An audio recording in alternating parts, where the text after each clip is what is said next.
Hi hello welcome to post 360. నేను మీ మురళీరాపల్లి. అన్న, నాకు విషయం అర్థం కావట్లేదు. అమరావతిలో రియల్ ఎస్టేట్ అని అమ్మిన భూములేమో 350 కోట్లు పైగా లాస్ లో ఉన్నాయని చెప్తూ ఉన్నారు. అంటే అమరావతిలో రియల్ ఎస్టేట్ ఏమీ లేదని అర్థమైపోయింది. డబ్బులు లేవు అంటూ ఆంధ్రప్రదేశ్ ని పేద రాష్ట్రంగా ప్రపంచ పటంలో నిలబడానికి చంద్రబాబు నాయుడు గారు, లోకేష్ గారు, పవన్ కళ్యాణ్ గారు విశ్వ ప్రయత్నాలు చేస్తున్నారు. ఏమనంటే రోడ్లు వేయడానికి డబ్బులు లేవు, ఏమనంటే జీతాలు ఇవ్వడానికి డబ్బులు లేవు, సమీక్షేమం ఇద్దాం అనుకుంటున్నాం కానీ వేరే డబ్బులు ఇటు తీయలేకపోతున్నాను, అంతా సున్నా, ఇలా కబుర్లు చాలా చెప్తున్నారన్న. కానీ ఎవరికి అర్థం కాని విషయం ఏంటంటే ఏ నాయకుడిని చూసినా హెలికాప్టర్ కించి కూడా తగ్గట్లేదన్నా. రావడానికి హెలికాప్టర్, పోవడానికి హెలికాప్టర్, ఉండడానికి హెలికాప్టర్, పడుకోవడానికి హెలికాప్టర్, నిద్రపోవడానికి హెలికాప్టర్, మంచినీళ్ళు తాగడానికి హెలికాప్టర్, హెలికాప్టర్ ఏసీ వేసుకుని మరి కూర్చుంటున్నారంటన్నా.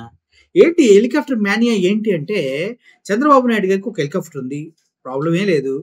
పవన్ కళ్యాణ్కి ఒక హెలికాప్టర్ ఉందంట, ప్రాబ్లమే లేదు. కానీ ఇక్కడ హెలికాప్టర్ లేదు ఒక వ్యక్తి కంట, పాపం లోకేష్ గారు. ఆ లోకేష్ గారి కోసమే ఇప్పుడు దగ్గర 172 కోట్లు పెట్టి హెలికాప్టర్ కొంటున్నారంట. హెలికాప్టర్ అంటే ఏందన్నా, అదేమన్నా ఆటోనా ఏంది పుట్టుకుని కొనేయడానికి? నాకు అదే అర్థం కాదు. మన రాష్ట్రంలో తిరగడానికి హెలికాప్టర్లు కావాలా? అది ఏంటి, మనిషికి ఒక హెలికాప్టర్ కావాలా? ఈ విషయం నాకు అర్థం కావట్లేదన్న. అయితే సామాన్యులు, డబ్బున్న వాళ్ళు, బిజినెస్ మ్యాన్స్ అంతా ఇంకా రేపటి నుంచి హెలికాప్టర్లు కొనుక్కుంటారేమో. ఎక్కడ పడితే అక్కడ విచ్చలవిడిగా ల్యాండింగ్ అయిపోద్ది. అంటే రాబోయే రోజుల్లో అమరావతిలో హెలికాప్టర్ ప్రతి బిల్డింగ్ పైన ఒకటి ఉంటదేమో, పార్కింగ్ ప్లేస్ లో. అదేదో నగరం ఉంటది, ఆ నగరంలో ప్రతి ఇంటికి ఒక హెలికాప్టర్ ఉంటుంది, అలాగ ఉంటదేమో నాకు తెలిసి. సో ఈ విషయం పైన కారుమూరి వెంకట్ గారు క్లారిటీగా మాట్లాడుతూ ఉన్నారు, వైఎస్ఆర్సీపీ అధికార ప్రతినిధి గారు. ఒకసారి ఆయన ఏం మాట్లాడుతున్నాడో వినండి. ఎందుకంటే వీళ్ళు ఎన్నికల్లో అధికారంలోకి రావటం కోసం నీకు 15 కానీ ఈరోజు నీకు 15 లేవు. కానీ వీళ్ళకి మాత్రం స్పెషల్ హెలికాప్టర్లు ఉన్నాయి. నీకు 18,000 లేవు. కానీ వీళ్ళకి మాత్రం స్పెషల్ హెలికాప్టర్లు. నీకు 20,000 రైతన్నకి లేవు, మరి వీళ్ళకి మాత్రం స్పెషల్ హెలికాప్టర్. నీకు హెలికాప్టర్. అదేవిధంగా మహిళలకు ఉచిత బస్సు ప్రయాణానికి మాత్రం డబ్బులు లేవు ఈ ప్రభుత్వం దగ్గర, ఉచిత బస్సు ప్రయాణం కల్పించడానికి. కానీ లోకేష్కి హెలికాప్టర్కి డబ్బులు ఉన్నాయి, పవన్ కళ్యాణ్కి హెలికాప్టర్కి డబ్బులు ఉన్నాయి, ఏదైతే చంద్రబాబు నాయుడు గారు హెలికాప్టర్లో తిరగడానికి డబ్బులు ఉన్నాయి. ఏదైతే నీకు 36,000 నిరుద్యోగ వృత్తి సంవత్సరానికి డబ్బులు లేవు. కానీ వీళ్ళకి మాత్రం స్పెషల్ ఫ్లైట్లు, స్పెషల్ హెలికాప్టర్లు తిరగడానికి డబ్బులు ఉన్నాయి. అదేవిధంగా ఏదైతే ఫీజు రియంబర్స్మెంట్కి సంబంధించి డబ్బులు లేవు రాష్ట్ర ప్రభుత్వం దగ్గర ఇవ్వడానికి, స్కూళ్ళు బాగు చేయడానికి డబ్బులు లేవు, హాస్పిటల్ బాగు చేయడానికి డబ్బులు లేవు. కానీ వీళ్ళు మాత్రం స్పెషల్ ఫ్లైట్లో తిరగడానికి, ఒక్కొక్కరికి ఒక్కొక్క హెలికాప్టర్ కొనుక్కోవడానికి మాత్రం డబ్బులు ఉన్నాయి. ఎక్కితే హెలికాప్టర్, దిగితే హెలికాప్టర్. నేను ఒక జియో ఇచ్చి, Jio RT number 9914 dated on 13/5/2025 ఇచ్చి ఆల్రెడీ కొత్త హెలికాప్టర్కి ఆర్డర్ ఇచ్చారు. నారా లోకేష్ ఆధ్వర్యంలో ఎయిర్ బస్ H160 అనేటటువంటి హెలికాప్టర్ని ఢిల్లీకి సంబంధించినటువంటి చిప్సన్ యావియేషన్ ప్రైవేట్ లిమిటెడ్కి ఆల్రెడీ వీళ్ళు ఆర్డర్ ఇచ్చారు. రేపు ఆగస్టులో ఆ హెలికాప్టర్ రాబోతా ఉంది. 172 కోట్ల రూపాయలు ఆ హెలికాప్టర్కి అయ్యేటటువంటి ఖర్చు.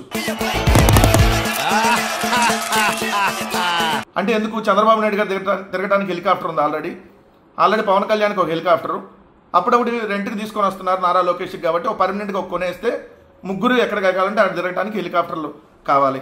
ఎంత దుబారా చేస్తున్నారు ఈ రాష్ట్ర ప్రభుత్వం, ఎంత దారుణంగా ప్రజల సొమ్ముని ఏ విధంగా మంచినీళ్ళలాగా వీళ్ళు ఖర్చు పెడతా ఉన్నారు వీళ్ళు అనేది ఒక్కసారి రాష్ట్ర ప్రజానీకాన్ని గమనించమని చెబుతా ఉన్నా. విన్నారు కదా, అదేదో హెలికాప్టర్ అంటే ఇంట్లో ఓలా స్కూటర్ కొన్నట్టు, లేకపోతే ఇంకో స్కూటర్ కొన్నట్టు పుసిక్కుని కొనేస్తున్నారన్న. అసలు ఏంది ఇది? ఎవరు డబ్బులు? మన డబ్బులే కదా. మనకేమో పథకాలు ఇవ్వడానికి డబ్బులు లేవు, మనకేమో ఆరోగ్యశ్రీ 25 లక్షలు ఉంటే దాన్ని తీసేశారు, పేదలకి అన్ని దూరం చేశారు. కనీసం రేషన్ కావాలన్నా లైన్లో 2 గంటలు నిలబెడితే కానీ లాస్ట్ వాడికి రేషన్ దొరకట్లేదంట. పప్పులు అన్ని ఇస్తారు కదా స్టోర్స్ లో, అవి. మరి ఇటువంటి దరిద్రమైన పరిస్థితిలో ఉంటే వీళ్ళు హెలికాప్టర్లు కొనుక్కొని ఒకరు హైదరాబాద్ నుంచి విజయవాడకి, విజయవాడ నుంచి హైదరాబాద్కి డైలీ సర్వీస్ చేస్తే ఎలా అన్న? రాష్ట్రాన్ని పరిపాలించే నాయకులు అంటే మన ఆంధ్రప్రదేశ్ లో ఉండొద్దా? వీళ్ళెందుకు లెగిస్తే విజయవాడ హైదరాబాద్ కోదాడ విజయవాడ బస్సు తిరుగుతూ ఉన్నారు?